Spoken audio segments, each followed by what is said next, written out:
Hey guys, thank you for joining us again at Car System Installation.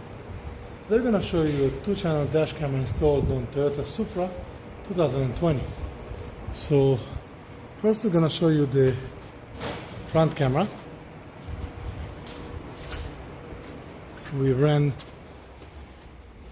the camera just under the dashing here, and I'm going to show you the rear camera.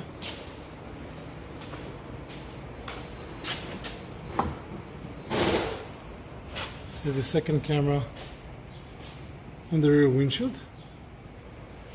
All the power we have been taking from the back of the fuse box, so not the fuse box itself, on the back of the fuse box. So I'm gonna remove this. You can see everything there is hidden nice and clean. You can only see the PowerMagic Pro box that we've used.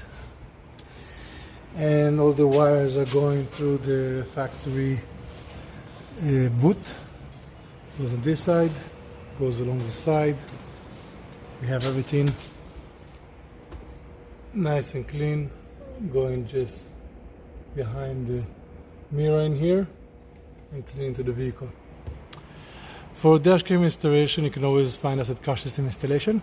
If you would like to watch the video that shows how we found power on this vehicle, so check our video. We'll have a link in the description here. Basically, we took all the power from this area. As you can see, there's nothing in the fuses. We didn't use any fuse adapters or anything. All clean and nice. So check our video of how to install the accessory on a Toyota Supra, and we'll see you next time.